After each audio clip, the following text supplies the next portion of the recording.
بعد فقد قال اللہ تبارک و تعالی کما ورد فی سورۃ الاحزاب اعوذ باللہ من الشیطان الرجیم بسم اللہ الرحمن الرحیم یا ایھا النبی انا ارسلناک شاہدا ومبشرا ونذیرا وداعیا الی اللہ باذنہ وسراجا منیرا وقال تبارک و تعالی کما ورد فی سورۃ التوبہ وسورۃ الفتح وسورۃ الصف هو الذی ارسل رسولہ بالہدی ودین الحق لیظہرہ علی الدین کلہ صدق اللہ العظیم رب اشرح لی صدری ویسر لی امری واحلل عقدۃ من لسانی یفقہوا قولی۔ معزز حاضرین اور محترم ناظرین، السلام علیکم ورحمۃ اللہ وبرکاتہ۔ اس سے قبل کی نشست میں ہم یہ دیکھ چکے ہیں کہ شہادت علی الناس یہ اصل میں کار رسالت کے لیے تعبیر ہے۔ حق کی گواہی دینا اپنے قول سے، پھر اپنے عمل میں اس کا نمونہ پیش کر دینا تاکہ حجت قائم ہو جائے کہ یہ کوئی ناممکن العمل بات نہیں ہے جس کا مطالبہ اللہ تعالیٰ فرما رہا ہے۔ پھر حضور کا خاص معاملہ یہ کہ آپ پر دین کی تکمیل ہو گئی، یعنی دین ایک مکمل نظام زندگی کی شکل میں کامل ہو گیا۔ تو اب ظاہر بات ہے کہ اب آپ کی طرف سے اتمام حجت اسی وقت ہو سکتی تھی جبکہ آپ اس پورے نظام زندگی کو عملاً قائم کر کے دکھاتے۔ اب یہاں غور کیجئے، کسی بھی نظام زندگی کو کسی معاشرے میں، کسی خطہ زمین میں نافذ اور قائم کرنا یہ اصل میں ایک انقلابی عمل ہے، اس لیے کہ خلا دنیا میں کہیں نہیں ہوتا، کوئی نہ کوئی نظام موجود ہوتا ہے۔ اگر کہیں بادشاہی نظام ہے اور آپ جمہوری نظام لانا چاہتے ہیں تو اس کے لیے انقلاب کی ضرورت ہے، ریولوشن کے بغیر تو نہیں ہوگا۔ اگر کہیں سرمایہ دارانہ نظام ہے لیکن آپ اشتراکی نظام لانا چاہتے ہیں تو ریولوشن از نیسیسری۔ نظام کو بدلنا ایک انقلابی عمل ہے، اور اس میں آپ کو معلوم ہے کہ دو قوتیں ایک دوسرے کے بالمقابل آتی ہیں۔ ایک وہ جو انقلاب کے نام لیوا ہوتے ہیں، ہم یہ نظام لانا چاہتے ہیں۔ ظاہر بات ہے کہ وہ ایگزسٹنگ سسٹم کو کہتے ہیں یہ غلط ہے، یہ ظالمانہ ہے، یہ ریپریسو ہے، یہ ایکسپلائٹیٹو ہے، یہ ڈسکریمنیٹنگ ہے۔ اس نظام کو غلط کہیں گے تبھی ایک انقلاب کی ضرورت محسوس ہوگی۔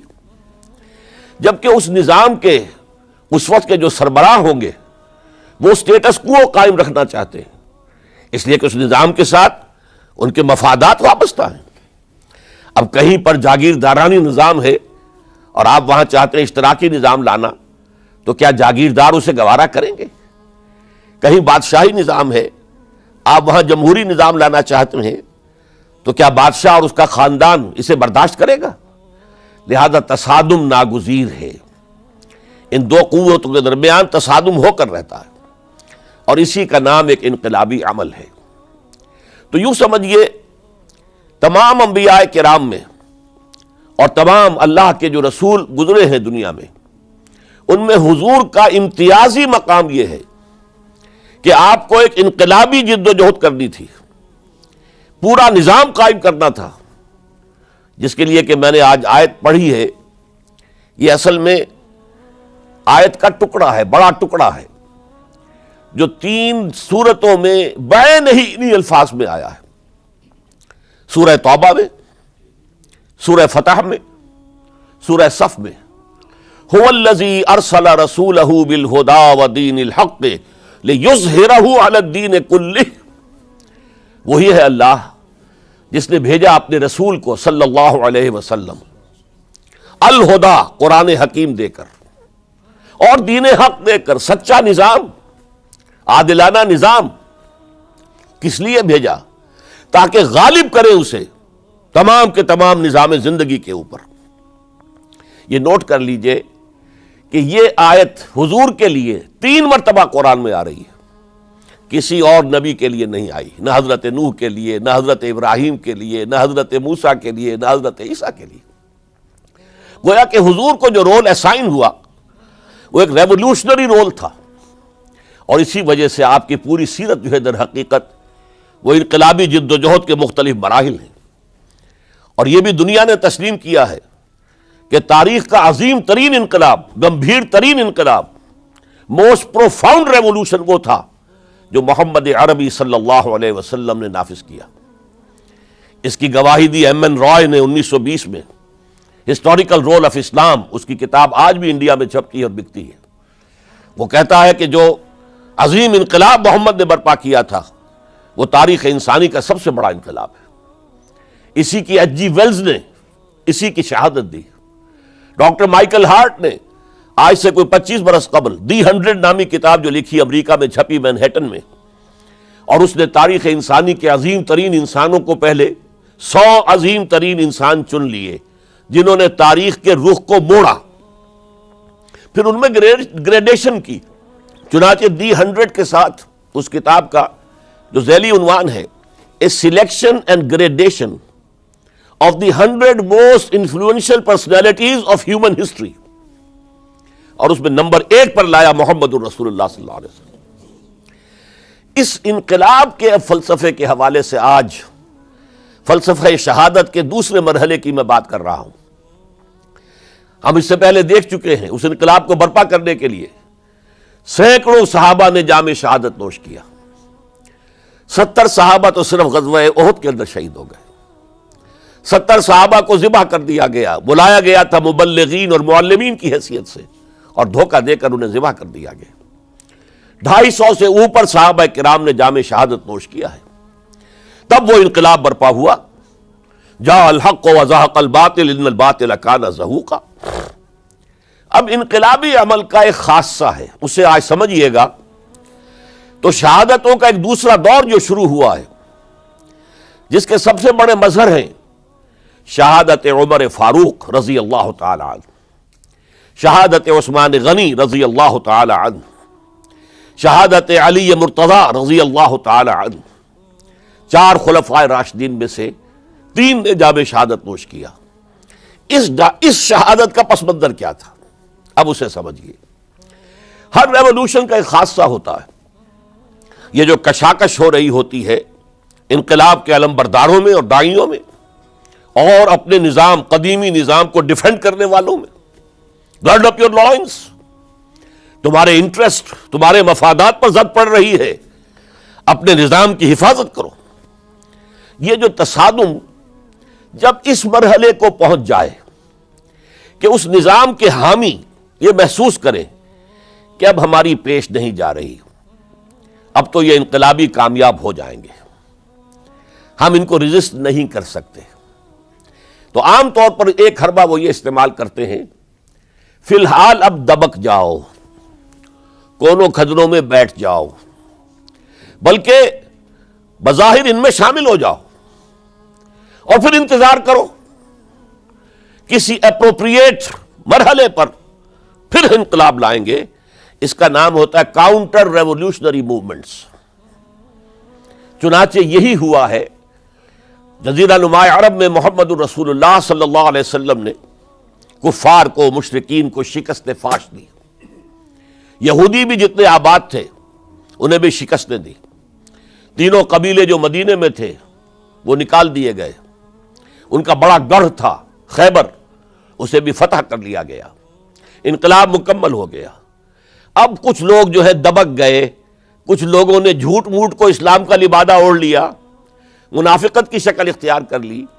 اسے پنجابی میں کہتے نینی پاؤ، اس وقت تو ذرا گردن جھکا دو، اب جب وقت آئے گا پھر دیکھیں گے، ہمیں کوئی موقع ملے گا تو پھر بغاوت کریں گے۔ یہ کاؤنٹر ریولوشنری موومنٹس۔ چنانچہ نبی اکرم صلی اللہ علیہ وسلم کے انتقال کے بعد جزیرہ نماء عرب میں 2 مخالف انقلاب تحریکیں چلی۔ نمبر 1، کچھ مدعیان نبوت سامنے آ گئے، ہم بھی نبی ہیں، مسیلمہ کذاب ہے، طلیحہ ہے، بے شمار 6، 7، 8، بہت سے لوگ ان کو ماننے والے ہو گئے۔ اور اسی طریقے سے بہت سے لوگوں نے کہا کہ ہم زکوٰۃ نہیں دیں گے، حکومت کو نہیں دیں گے، ہم زکوٰۃ خود اپنی خرچ کریں گے اپنے غریبوں پر۔ یہ 2 چیلنج تھے نظام خلافت کے لیے۔ اس کے اس پس منظر کو ذہن میں رکھیے۔ عرب میں کبھی کوئی مرکزی حکومت تھی ہی نہیں، لہذا وہ لوگ عادی نہیں تھے۔ اگر کوئی حکومت پہلے ہوتی تو کوئی ٹیکس ہوتے، پہلے کوئی عادی ہوتے، وہ تو وہاں پر تو کوئی نظام تھا ہی نہیں۔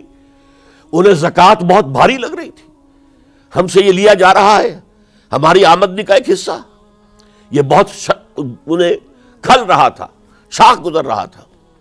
اسی طریقے سے عرب کی صورت یہ تھی کہ پورا ملک تقسیم تھا، قبائلی، اور ہر قبیلے کا سردار گویا کہ اپنے علاقے کا وہ بے تاج بادشاہ تھا۔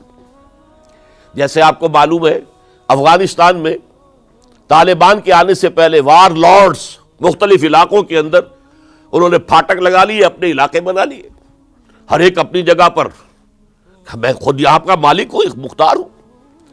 اور اب طالبان کے خاتمے کے بعد دوبارہ وہی صورت پیدا ہو گئی، امن و امان ختم ہو چکا ہے، وار لارڈز ہیں، ان کے اپنے علاقے ہیں۔ تو ان کے لیے ظاہر بات ہے کہ وہ دبک تو گئے تھے جب ان کی پیش نہیں جا رہی تھی، جب وہ مجبور ہو گئے تھے، انہوں نے اطاعت قبول کر لی تھی۔ اسی لیے ان کے بارے میں سورہ حجرات میں فرمایا گیا قالت الاعراب آمنا، یہ بدو کہہ رہے ہیں ہم ایمان لے آئے۔ قل، اے نبی ان سے کہہ دیجئے، لم تؤمنوا، تم ایمان نہیں لائے ہو، ولکن قولوا اسلمنا، یوں کہو کہ ہم نے اطاعت قبول کر لی ہے، ہم اسلام لے آئے ہیں۔ ولما يدخل الایمان فی قلوبکم، ابھی تک ایمان تمہارے دلوں میں داخل نہیں ہوا۔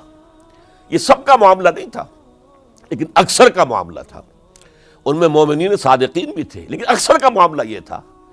یہی وجہ ہے، دیکھیے جیسے قرآن مجید کی صورت نازل ہوئی تھی تکمیل انقلاب کے بعد، اذا جاء نصر اللہ والفتح ورأیت الناس يدخلون فی دین اللہ افواجا، جب اللہ تعالیٰ کی نصرت اور مدد آ گئی اور فتح حاصل ہو گئی، اور حضور کو اور صحابہ کو جزیرہ نماء عرب کے اندر غلبہ حاصل ہو گیا، اب لوگ فوج در فوج آ رہے ہیں، اطاعت قبول کر رہے ہیں، دائرہ اسلام میں داخل ہو رہے ہیں۔ لیکن نوٹ کیجئے، حضور کے انتقال کے بعد جو یہ دو کاؤنٹر ریولوشنری موومنٹس اٹھی، ایک جھوٹے مدعیان نبوت اور ایک منکرین زکوٰۃ، ان کے نتیجے میں تقریباً تو پورا عرب مرتد ہو گیا۔ یخرجون من دین اللہ افواجا، اب فوج در فوج وہ اللہ کے دین سے نکل گئے، یہاں تک کہ اسلام صرف ملک حجاز، تھوڑا سا علاقہ، اس کے بھی بڑے شہروں تک محدود رہ گیا۔ یہ خطرناک صورتحال تھی جس سے کہ حضرت ابو بکر صدیق رضی اللہ تعالیٰ عنہ کو سابقہ پیش آیا۔ وہ اگرچہ ایک بڑے نحیف الجسم، بڑے رقیق القلب انسان تھے، بہت رحیم اور شفیق، حضور کی شخصیت کا عکس کامل تھے۔ جیسے حضور کی طبیعت میں نرمی، رقت، شفقت، رحمت، ایسے ہی ان، لیکن جب ذمہ داری کا بوجھ آیا ہے، چیلنج آیا ہے تاریخ کا، اس وقت معلوم ہوا کہ ان کی تو شخصیت آہنی ہے، بڑی قوی، بہت مضبوط، ان کا عزم، ان کی ہمت، ان کا استقلال، ان کا اللہ پر توکل۔ اس موقع پر میں آپ کو بتاتا ہوں، بہت سے لوگوں نے مشورہ دیا تھا کہ مصلحت کا تقاضا ہے کہ کئی محاذ نہ کھولیے بیک وقت، مسلمانوں کے دل پہلے ہی زخمی ہیں حضور کے انتقال کی وجہ سے۔ پھر حضور نے ایک جیش اسامہ تیار کیا تھا، ہم نے چاہا تھا کہ آپ اسے روک دیں، آپ نے کہا نہیں، جو لشکر حضور نے تیار کیا ابو بکر اسے نہیں روکے گا، وہ گیا۔ پھر جو مدعیان نبوت ہوئے وہ تو یقیناً کافر ہو گئے، لہذا ان سے بھی قتال کرنا پڑے گا۔ کم سے کم منکرین زکوٰۃ کے ضمن میں نرمی کیجئے۔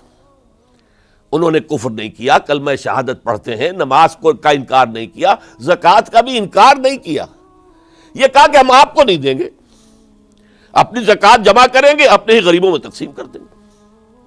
لیکن حضرت ابو بکر اور یہاں تک کہ حضرت عمر نے مشورہ دیا کہ مصلحت کا تقاضا ہے کہ مانعین زکوٰۃ کے ساتھ نرمی کی جائے۔ حضرت ابو بکر نے فرمایا، عمر تم ایام جاہلیت میں تو بڑے سخت تھے، بڑے مضبوط تھے، بہت طاقتور تھے، خدا کی قسم اگر یہ زکوٰۃ میں حضور کے زمانے میں اونٹ کے ساتھ اونٹ کو باندھنے والی رسی بھی دیتے تھے، اور اب اگر یہ کہیں گے کہ اونٹ لے جاؤ رسی نہیں دیں گے، تب بھی میں قتال کروں گا، اس لیے کہ ایبدل الدین وانا حی، کیا دین میں ترمیم کر دی جائے گی جبکہ میں زندہ ہوں؟ ابو بکر کے جیتے جی یہ نہیں ہو سکتا۔ لہذا ہم دیکھتے ہیں تاریخ کے اندر، چونکہ صدیقیت بہت اعلیٰ مقام ہے، نبوت کے بعد کا درجہ صدیقین، پھر شہداء، پھر صالحین، اور یہ ہے صدیق اکبر، افضل البشر بعد الانبیاء بالتحقیق، ابو بکر صدیق۔ سال 1.5 سال کے اندر دونوں فتنوں کی سرکوبی کر دی گئی، کنسولیڈیٹ ہو گیا انقلاب دوبارہ۔ اس میں ہزاروں صحابہ کرام کی جانیں گئی۔ ایک جنگ یمامہ مشہور ہے، مسیلمہ کذاب کے خلاف 500 حفاظ اس جنگ میں شہید ہو گئے۔ تشویش ہو گئی کہ اگر حفاظ جو ہے اس طرح شہید ہو گئے تو کہیں قرآن گم نہ ہو جائے، ضائع نہ ہو جائے۔ کتابی شکل میں تو تھا ہی نہیں، وہ تو سینوں میں محفوظ تھا۔ اس لیے تجویز پیش کی گئی کہ اب اسے کتابی شکل میں، جیسے ایک کتاب 2 جلد کے گتوں کے مابین ہوتی ہے، مابین دفتین مرتب کر دیا جائے۔ تب یہ کام کیا گیا۔ بہرحال پہلا مرحلہ یہ تھا کہ کاؤنٹر ریولوشنری موومنٹس، چونکہ ابھی انقلاب صرف عرب میں آیا تھا اور عرب ہی کے اندر سے کاؤنٹر ریولوشنری موومنٹس ابری، جھوٹی نبوت اور مانعین زکوٰۃ کی شکل میں، اور حضرت ابو بکر رضی اللہ تعالی عنہ نے اپنی عظیمت کا ثبوت دیتے ہوئے ان دونوں موومنٹس کو کچل کر رکھ دیا اور انقلاب اسلامی کو اثر نو کنسولیڈیٹ کر کے پھر قیادت حکم خداوندی کی روح سے کہ ان کے انتقال کا وقت آ گیا تو حضرت عمر فاروق کو نامزد کر کے ان کے سپرد کر دی رضی اللہ تعالی عنہ۔ حضرت فاروق، عمر فاروق رضی اللہ تعالیٰ عنہ کا عہد خلافت یہ اسلام کے ایکسپینشن کا دور ہے۔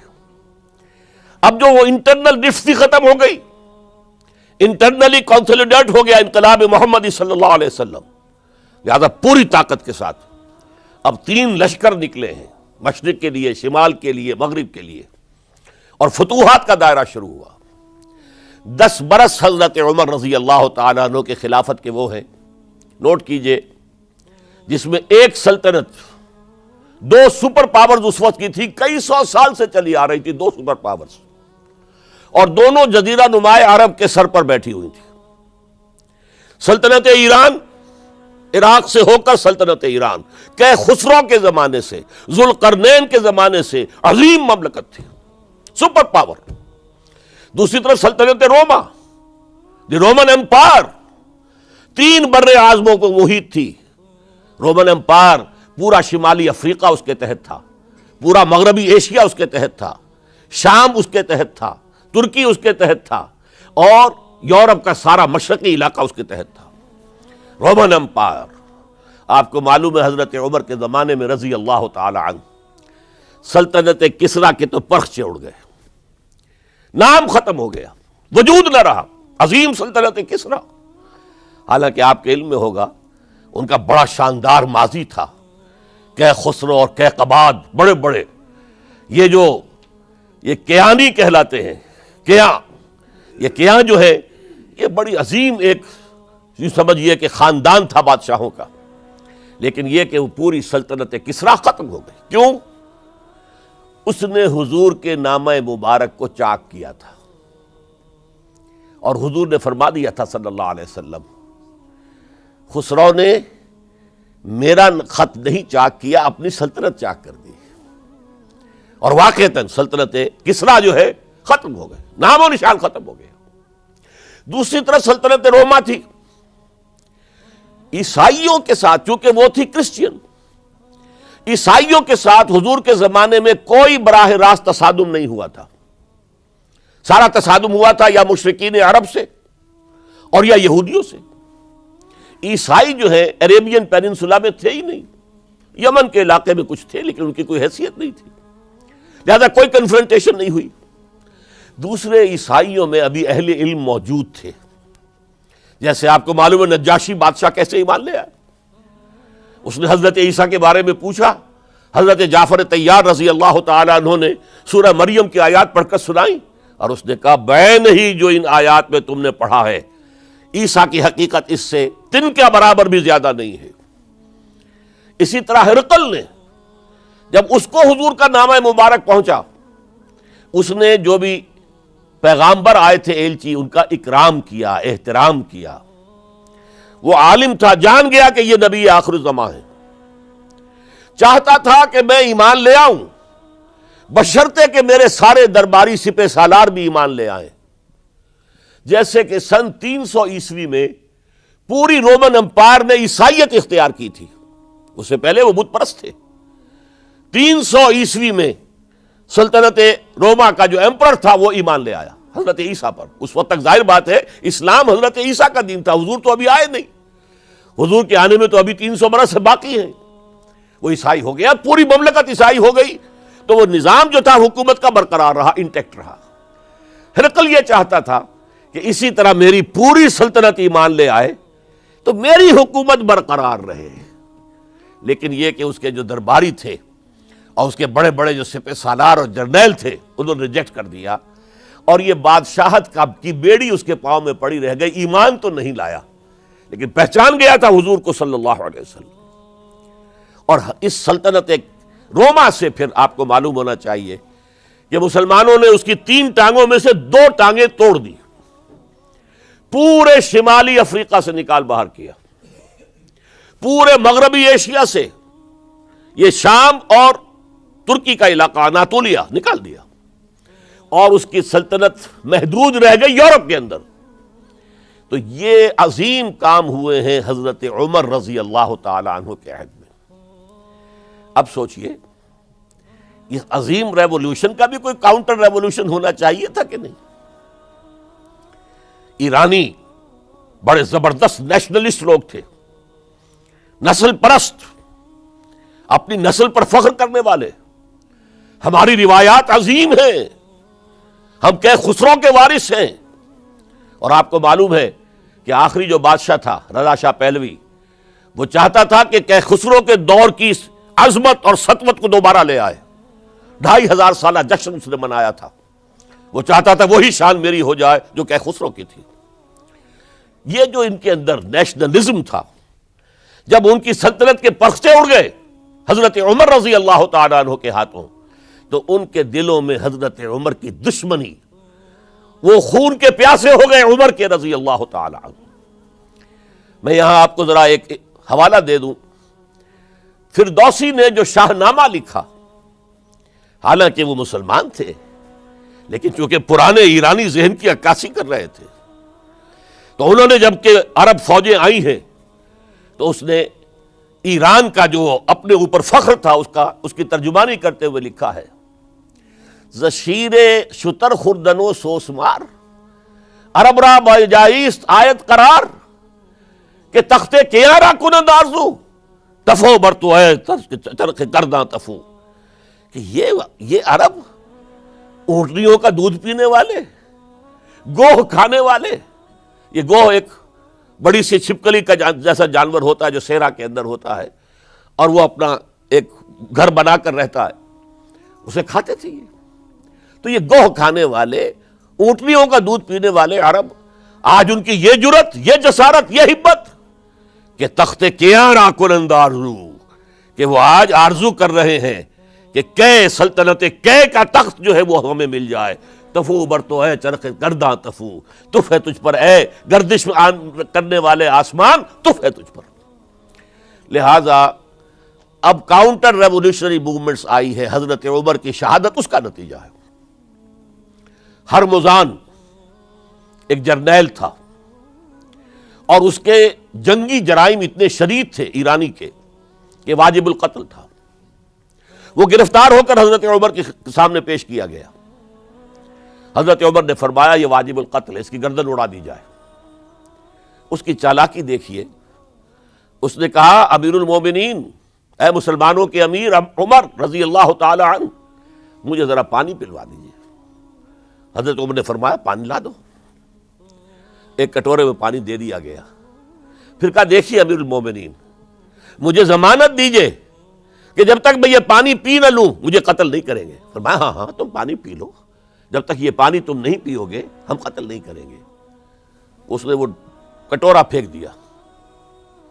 نہ اب میں یہ پانی پی سکتا ہوں، نہ آپ مجھے قتل کر سکتے ہیں۔ کیونکہ آپ کا عہد یہ ہے کہ جب تک میں یہ پانی نہیں پیوں گا آپ مجھے قتل نہیں کریں گے۔ اس ہیلے سے جان بچا گیا۔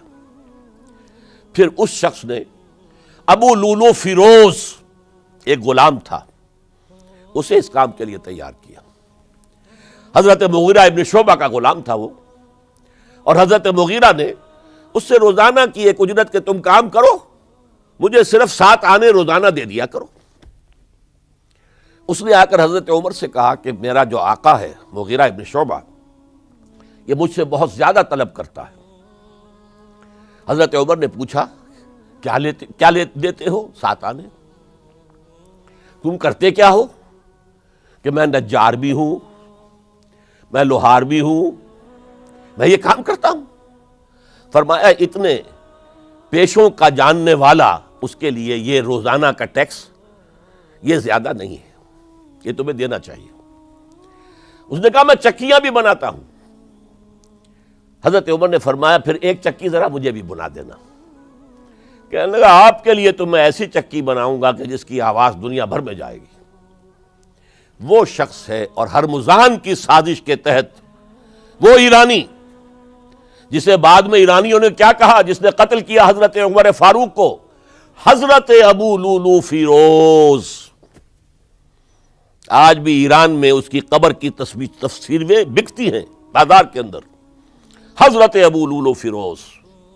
وہ آیا ہے مسجد نبوی میں، اور آ کر اس نے جبکہ حضرت عمر رضی اللہ تعالیٰ عنہ امامت فرما رہے حملہ کیا، 5-6 وار خنجر کے کیے۔ حضرت عمر رضی اللہ تعالیٰ شدید مجروح ہو گئے۔ یہ انتقام تھا جو عجم نے، وہ سلطنت کے جس کے ٹکڑے ختم ہو گئے تھے، جس کا ٹکڑے کر دیے گئے تھے، اس نے انتقام لیا عالم اسلام سے۔ سمجھا انہوں نے یہ تھا کہ شاید یہ پوری عمارت اسی ایک ستون پر کھڑی ہے، حضرت عمر ہی کے ستون پر کھڑی ہے، اس ستون کو گرا دو گے پوری عمارت گر جائے گی۔ لیکن ثابت ہوا نہیں، یہ محمد کی بنائی ہوئی عمارت ہے صلی اللہ علیہ وسلم، یہ بہت قوی ہے، اس کی بنیادیں بہت مضبوط ہیں، کوئی ذرا سی تریڑ بھی نہیں آئی، ذرا سی تریڑ بھی نہیں آئی۔ حضرت عمر فاروق کی شہادت کے بعد حضرت عثمان رضی اللہ تعالیٰ عنہ کا دور خلافت شروع ہوا، اور جوں کا توں جو قافلہ چل رہا تھا آگے چلتا چلا گیا۔ حضرت عثمان رضی اللہ تعالیٰ عنہ کے بارے میں بہت قیل و قال ہے، ان پر تنقیدیں بھی کی، اپنوں نے بھی کی ہیں، دشمنوں نے بھی کی ہیں۔ لیکن بات جان لیجئے، یہ تاثر غلط ہے کہ ان کے پورے دور خلافت کے اندر فتنہ رہا یا ہنگامہ رہا، قتل غلط۔ 10 برس خلفائے راشدین میں طویل ترین دور خلافت حضرت عثمان کا ہے رضی اللہ تعالیٰ عنہ، 12 برس۔ حضرت ابو بکر کے تو 2.25 برس تھے، حضرت عمر کے 10 برس تھے، ان کا 12 برس، اور 12 میں سے 10 سال ایسے تھے بعین ہی جیسے حضرت عمر کے 10 سال تھے۔ امن و امان ہے، سکون ہے، چین ہے، اور قافلہ اسلام بڑھ رہا ہے، فتوحات کا دائرہ بڑھتا چلا جا رہا ہے، فتوحات سیلاب کے مانند آگے بڑھ رہی ہیں۔ تھمتا نہ تھا کسی سے سیل رواں ہمارا یہ سیل رواں کوئی روکنے والی کوئی طاقت دنیا میں رہی نہیں تھی۔ کسرا ختم، سلطنت ایران ختم، اور دوسری سپر پاور سلطنت روما، اس کی 3 میں سے 2 ٹانگیں توڑ دی گئی، 1 رہ گئی۔ اب کون تھا؟ خارج میں کوئی طاقت نہیں تھی جو اسلام کے اس سیلاب کو اور پوری نوع انسانی پر اتمام حجت اور اللہ کے دین کو پہنچانے کے راستے میں رکاوٹ بن سکتی ہے۔ اب ایک فتنہ اٹھا، دیکھیے حضور کی کنفنٹریشن 3 مذاہب سے ہوئی تھی۔ ایک مذہب مشرکین کا، شرک کا قلع قمع کر دیا گیا جزیرہ نما عرب سے، ختم ہو گئے۔ انہوں نے کاؤنٹر ریولوشنری موومنٹس اٹھائیں، حضرت ابو بکر کے زمانے میں ان کو کرش کر دیا حضرت ابو بکر صدیق رضی اللہ تعالیٰ عنہ، چاہے ہزاروں صحابہ شہید ہوئے۔ اس کے بعد دوسری طاقت کون تھی مذہبی؟ یہودی۔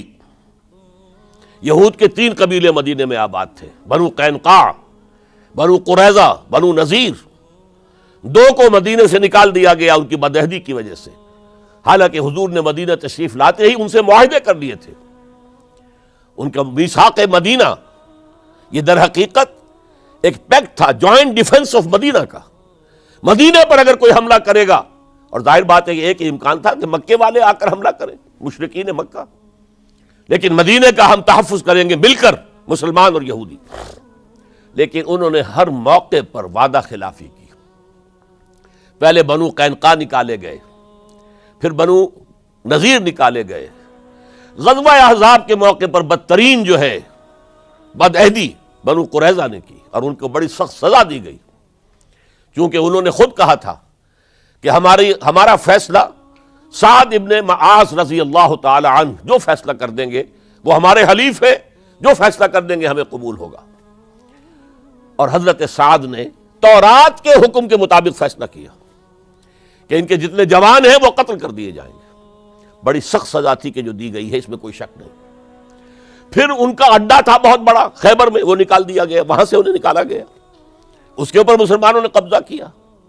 جیسا کہ میں نے عرض کیا، عیسائیوں سے کوئی کنفرنٹیشن نہیں ہوئی تھی، لیکن ان دو کے ساتھ ایک مشرکین عرب کا خاتمہ ہوا اور ایک جزیرہ نما عرب سے یہودیوں کا خاتمہ ہوا. لہذا ان کے اندر جلن تھی، انتقام کی آگ تھی. سب سے بڑا تو حسد تھا کہ 2000 سال سے نبوت اور رسالت ہمارے پاس تھی، موسیٰ سے لے کر عیسیٰ تک علیہم الصلاۃ والسلام. 1400 برس ہماری تاریخ کے وہ ہیں کہ کوئی ایک لمحہ بھی نہیں تھا کہ کوئی نبی موجود نہ ہو. نوٹ کیجئے اس بات کو. حضرت موسیٰ 1400 قبل مسیح میں، اور حضرت عیسیٰ سن عیسوی کا آغاز، ان 1400 سالوں میں مسلسل نبوت بنی اسرائیل میں رہی. یہ حدیث ہے بخاری شریف کی، کانت بنو اسرائیل تسوسہم الانبیاء. بنی اسرائیل کی حکومت، ریاست، سیاست کا کام انبیاء کرتے تھے. اذا ہلک نبی خلفہ نبی، جب بھی نبی کا انتقال ہوتا تھا ان کا خلیفہ دوسرا نبی ہوتا تھا. یہ چین ٹوٹی نہیں. 1400 برس آپ کو معلوم ہے حضرت داؤد بادشاہ بھی ہے، خلیفہ بھی ہے، نبی بھی ہے. ان کے بیٹے حضرت سلیمان بادشاہ بھی ہے، نبی بھی ہے، خلیفہ بھی ہے.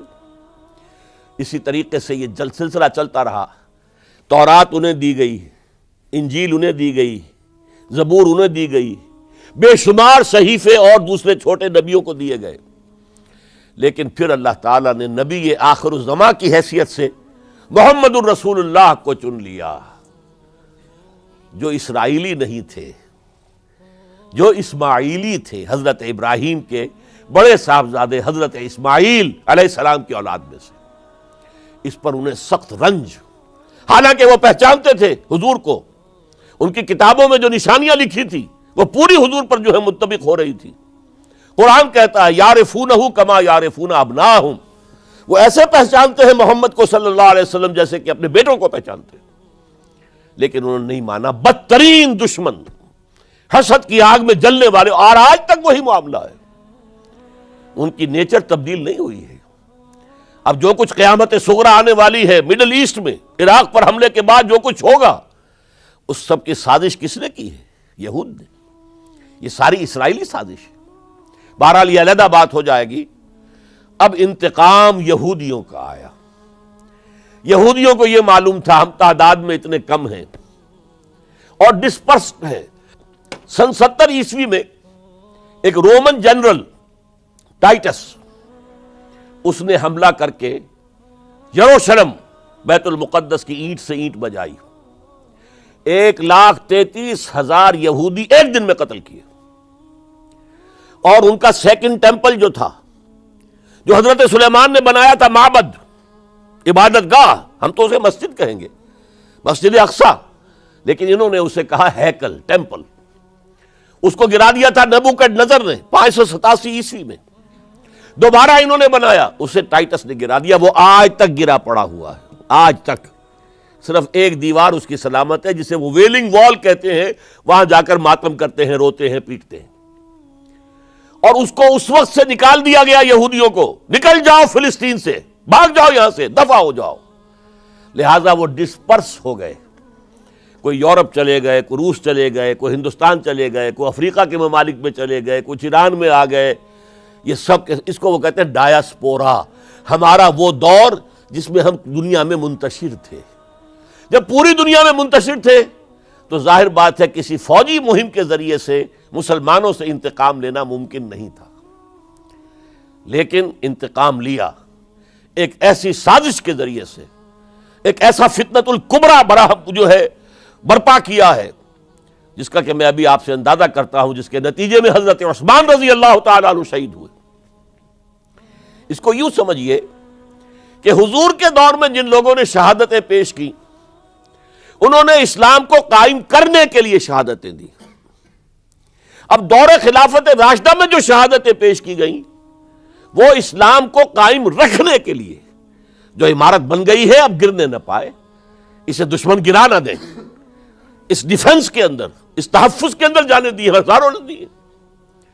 چنانچہ ایک یہودی عبداللہ ابن سبا، یمن کا رہنے والا، اسلام کا لبادہ اوڑھ کر آتا ہے منافق بن کر، حالات کا جائزہ لیتا ہے، کہاں پانی مرتا ہے، کس طریقے سے میں ان میں انتشار پیدا کر سکتا ہوں، کس طریقے سے مسلمانوں کو آپس میں لڑا سکتا ہوں.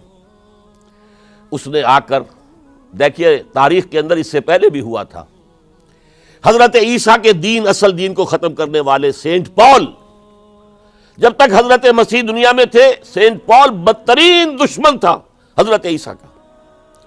لیکن جب حضرت عیسیٰ کو اٹھا لیا گیا رفع سماوی کے بعد، وہ عیسائیت کا لبادہ اوڑھ کر آ گیا. مجھے عیسیٰ کی زیارت ہوئی ہے، میں ان پر ایمان لے آیا ہوں، اور اس کے بعد حضرت عیسیٰ کے دین کو ختم کر کے رکھ دیا، توحید کو تثلیث میں بدل دیا. اس سے بڑی تباہی کیا ہوگی؟ اور حضرت عیسیٰ کہہ کر گئے تھے کہ میں صرف بنی اسرائیل کے گھرانے کی کھوئی ہوئی بھیڑوں کی تلاش میں آیا ہوں. اس نے جینٹائلز، غیر یہودی جو ہے، ان کے اندر بھی اپنی دعوت و تبلیغ کا معاملہ شروع کیا. نمبر 3 حضرت عیسیٰ کہہ کر گئے تھے، دیکھنا یہ نہ سمجھنا کہ میرے آنے سے شریعت موسوی ختم ہو گئی ہے. Don't think I have come to destroy law, the Mosaic law, حضرت موسیٰ کی شریعت لاگو رہے گی تم پر. سینٹ پال نے ساقط کر دیا. تو جدید عیسائیت، ڈاکٹر مائیکل ہارٹ، جس کا میں نے حوالہ دیا دی 100 کا مصنف، وہ کہتا ہے کہ موجودہ عیسائیت کرسچینٹی نہیں ہے، پالزم ہے. یہ حضرت عیسیٰ کا دین نہیں ہے، یہ تو پال کا دین ہے. ایک شخص نے یہ کام کر دیا. اسی طرح کا ایک شخص آیا تھا عبداللہ ابن سبا. اس نے سب سے پہلے تو دیکھا کہ اس معاشرے کے اندر قریش کے 2 گھرانوں کی بڑی پرانی چشمک ہے، بنو امیہ، بنی ہاشم. پرانی ان کے اندر قبائلی چشمک چلی آ رہی ہے. اسلام نے آ کر اسے دبا دیا. ختم نہیں ہوتی یہ چیزیں، نسل بعد نسل چلتی ہیں، اندر دبی رہتی ہیں. آگ بجھی ہوئی نہ جان، آگ دبی ہوئی سمجھ. اس نے جان لیا کہ یہ بہترین موقع ہے، اگر اس قبائلی عصبیت کو میں ہوا دے سکوں تو مسلمان منقسم ہو جائیں گے، ایک دوسرے کے ساتھ دست و گریبان ہو جائیں گے. اس نے آتے ہی کہنا شروع کیا، خلافت کا حق بنو ہاشم کا ہے. یہ عثمان، یہ بنو امیہ میں سے ہے، بنو امیہ کو کوئی حق نہیں ہے خلافت کا. 2 پہلے جو خلیفہ تھے، حضرت ابوبکر، حضرت عمر، وہ نہ ہاشمی تھے نہ اموی تھے. حضرت ابوبکر بنو تیم میں سے تھے، نہ ہاشمی نہ اموی.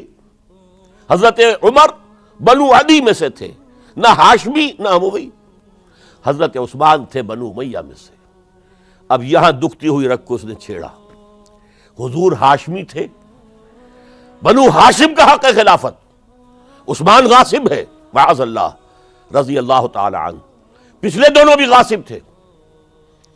خلافت حق ہے بنو ہاشم کا. پھر حضرت علی کی شان میں یہاں تک کہ یہ تو خدا حلول کیے ہوئے علی کے اندر، یہ گاڈ انکارنیٹ ہے، یہ خدا ہے. دیکھیے توحید بھی ختم کی، اس نے تثلیث بنائی تھی، اور حضرت عیسیٰ کو خدا کا بیٹا بنایا تھا، اس نے حضرت علی کو خدا بنا دیا. اور آپ کو معلوم ہونا چاہیے آج بھی نصیری شیعہ دنیا میں موجود ہیں جو حضرت علی کو خدا کہتے ہیں، دی گاڈ انکارنیٹ، کہ اللہ جو ہے حلول کر گیا تھا حضرت علی کے اندر رضی اللہ تعالیٰ معاذ اللہ ثم معاذ اللہ ثم معاذ اللہ.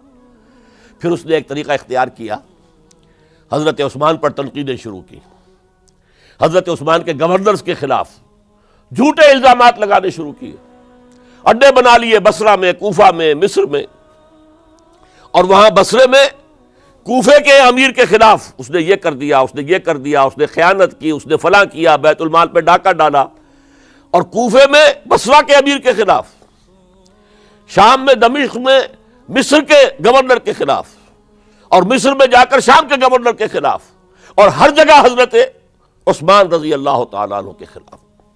اب آپ کو معلوم ہے اس دنیا میں تو اطلاعات بھی نہیں پہنچتی تھی آسانی سے، کئی دن میں جا کر، کئی ہفتوں میں جا کر تو خط پہنچتے تھے، کوئی ٹیلی فون نہیں، کوئی تار نہیں، کوئی بے تار برقی نہیں، کچھ بھی تو نہیں، وائرلیس نہیں، کچھ نہیں، لہٰذا یہ فتنہ بڑھتا رہا اندر ہی اندر، اور پھر ہر جگہ سے بلوائی، وہ جو سبائی کہنا چاہیے، وہ مدینے میں آ گئے، گھیرا کر لیا اور مطالبہ کیا کہ حضرت عثمان مستعفی ہو جائیں، خلافت چھوڑ دیں۔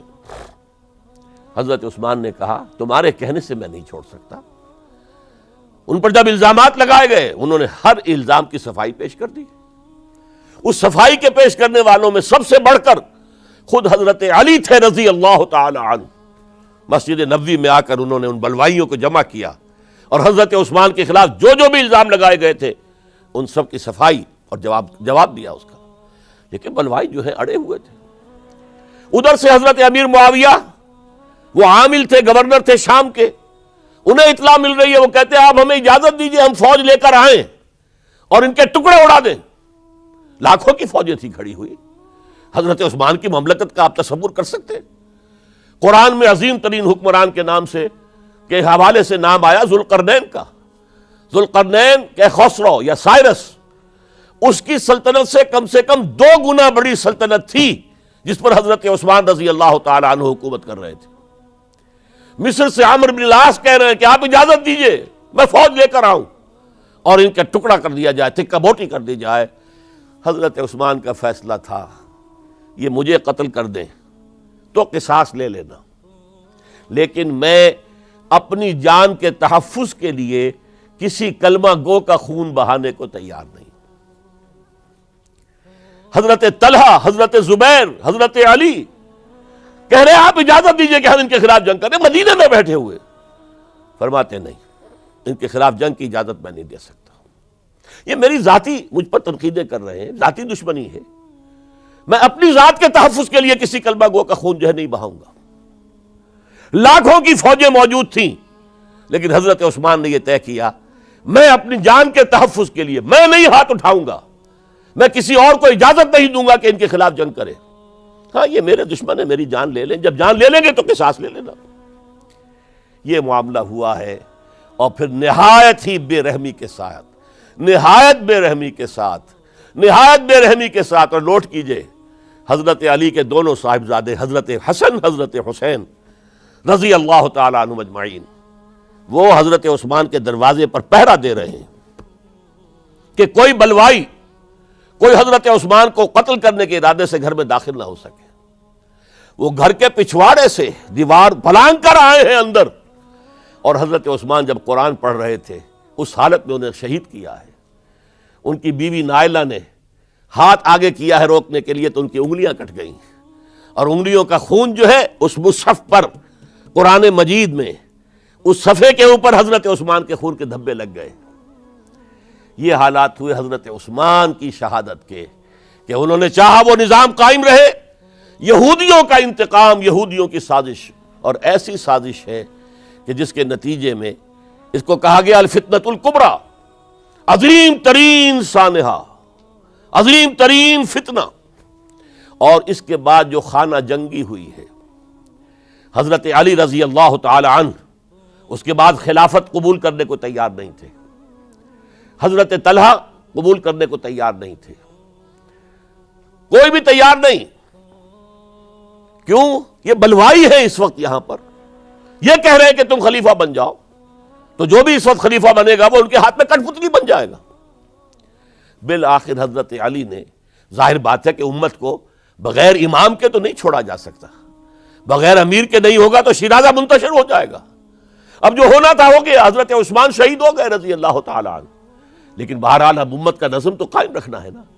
حضرت علی نے بیعت قبول کر لی رضی اللہ تعالی عنہ، لیکن حضرت امیر معاویہ، عمرو بن العاص، ان دونوں نے کہا کہ حضرت علی اگر حضرت عثمان کے خون کا قصاص لے لیں، قاتلان عثمان کو اگر قتل کریں تو ہم بیعت کریں گے، ہم مدعی خلافت نہیں ہے، خلافت علی کی ٹھیک ہے رضی اللہ تعالی عنہ، لیکن سب سے پہلا مطالبہ ہمارا یہ ہے کہ حضرت عثمان کے خون کا قصاص لیا جائے۔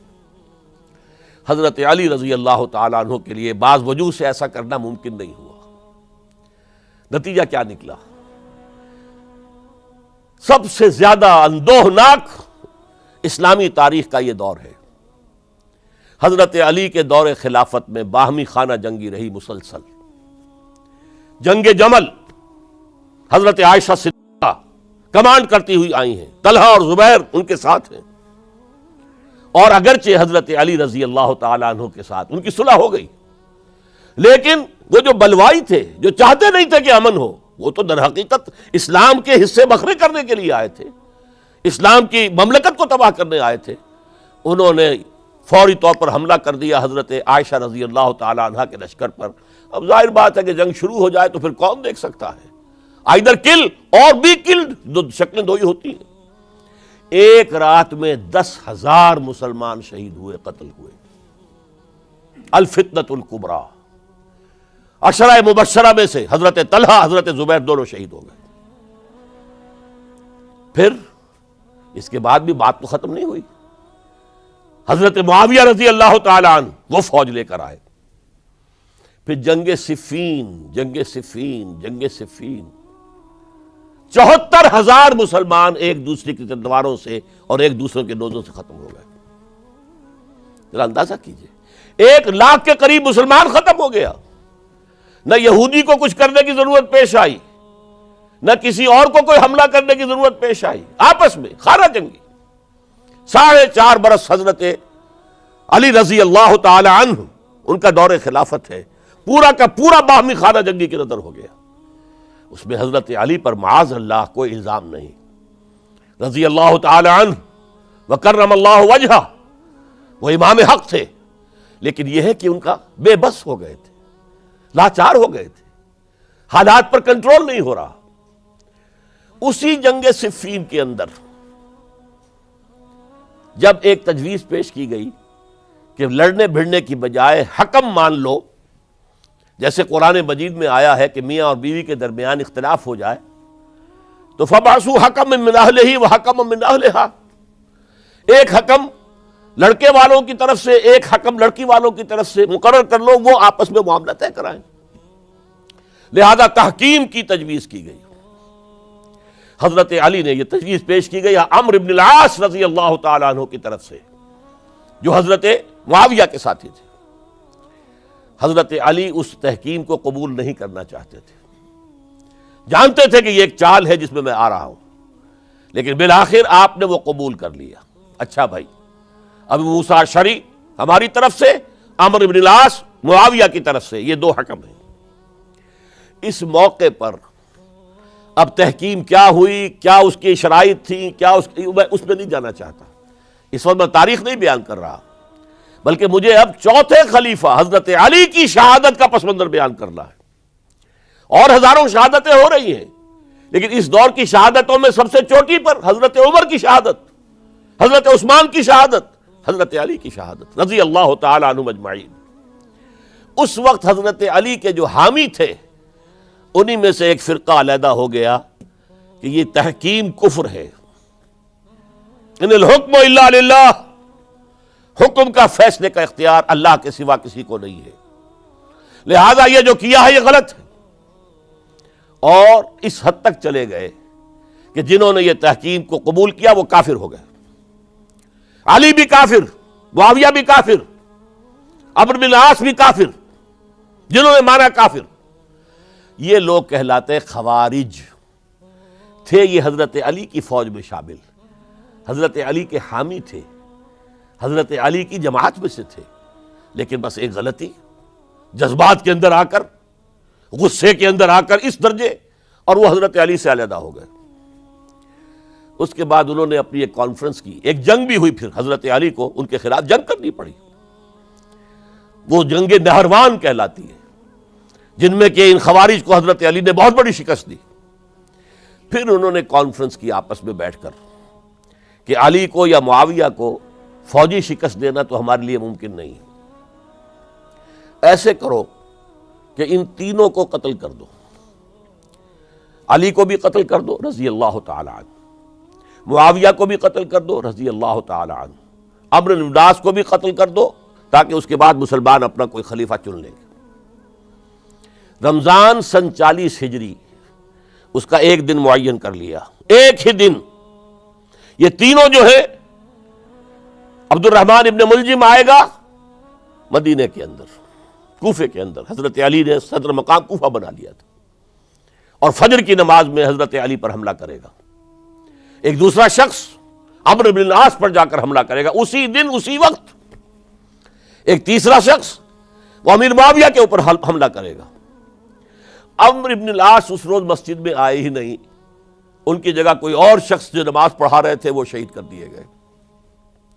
حضرت معاویہ پر جو حملہ ہوا وہ اوچھا پڑا وار، وہ جلدی تندرست ہو گئے۔ حضرت علی ابھی وہ گھر سے نکل کر مسجد کی طرف جا رہے تھے، ابن ملجم نے ایک اور ساتھی اپنے ساتھ لے کر حملے کیے ہیں، شدید زخمی کر دیا۔ حضرت علی نے آواز دی، کچھ لوگ آئے، ایک ساتھی تو دوڑ گیا اور ابن ملجم جو ہے وہ پکڑ لیا گیا۔ پھر کسی اور نے نماز پڑھائی، اور حضرت علی رضی اللہ تعالی عنہ نے وصیت کر دی کہ اگر میرا انتقال ہو جائے تو اس ابن ملجم سے قصاص لے لینا، نہ ہو تو پھر میں خود اس کا فیصلہ کروں گا۔ لیکن حضرت علی رضی اللہ تعالی عنہ بھی شہید ہو گئے۔ یہ شہادتیں میں نے کس کیٹیگری میں ڈالی ہیں، ہسٹوریکل بیک گراؤنڈ کیا ہے اس کو سمجھیے۔ ایک شہادتیں وہ تھیں جو دور نبوی میں ہوئی اللہ کے دین کو قائم کرنے کے لیے۔ سورہ شورى کی آیت ہے، شرع لکم من الدین ما وصى به نوحا والذی اوحینا الیک وما اوحینا به ابراہیم وموسیٰ وعیسیٰ ان اقیموا الدین، دین کو قائم کرو۔ اور میں اس کا ترجمہ کیا کرتا ہوں وضاحت کرتے ہوئے، دین قائم نہیں ہے تو قائم کرو، قائم ہے تو قائم رکھو۔ اس کو گرانے کے لیے شیطانی قوتیں تو پورا زور لگائیں گی۔ ستیزہ کار رہا ہے ازل سے تا امروز، چراغ مصطفی سے شرار بولا بھی۔ ابلیس لعین کو تو پسند نہیں کہ اسلامی نظام دنیا میں قائم ہو، وہ تو نوع انسانی کا دشمن ہے، ازلی دشمن، پیدائشی دشمن۔ لہذا اب وہ جو خیمہ کھڑا ہوا ہے شامیانہ، اسے مضبوط رکھو۔ آندھی اگر چل رہی ہے تو اس کے بانس پکڑو، اس کی رسیاں مضبوط کرو۔ یہ ہے دین کو قائم رکھنا۔ یہ دور جو میں نے گنوایا ہے یہ اس دین کو قائم رکھنے کے لیے، اور اس پر جو خارجی حملے ہو رہے تھے ان حملوں کا سد باب کرنے کے لیے یہ بیش قیمت شہادتیں پیش کی گئی ہیں، ہزاروں صحابہ کی جانیں گئی ہیں، اور 3 خلفائے راشدین شہید کیے گئے۔ لیکن یہ بات نوٹ کر لیجئے، اس کا نتیجہ کیا نکلا؟ وہ جو ہمارا سیلاب جا رہا تھا عالمی سطح پر، محمد کے دین کو آگے سے آگے پہنچاؤ، جو حضور خطبہ حجۃ الوداع میں کہہ کر گئے تھے، میں نے تم پر حجت قائم کر دی، اب تمہیں حجت قائم کرنی ہے پوری نوع انسانی پر۔ لہذا فلیبلغ الشاہد الغائب، اب جو بھی یہاں موجود ہیں ان کا فرض ہے کہ پہنچائیں ان کو جو یہاں موجود نہیں ہے۔ یہ اسی کے لیے تو یہ فوجیں نکلی تھیں، اللہ کے دین کو قائم کرنے کے لیے، ورنہ شہادت ہے مطلوب و مقصود مومن، نہ مال غنیمت نہ کشور کشائی۔ یہ ابو بکر ہوں، عثمان ہوں، علی ہوں، عمر ہوں، یہ تو درویش تھے، انہوں نے کوئی محل نہیں بنائے، چٹائیوں پر بیٹھتے تھے، پیون لگے ہوئے کپڑے پہنتے تھے، ان کی خوراک عام مسلمان سے زیادہ بہتر نہیں تھی بلکہ ان سے کمتر رہتی تھی، ادنا درجے کے مسلمان تھے۔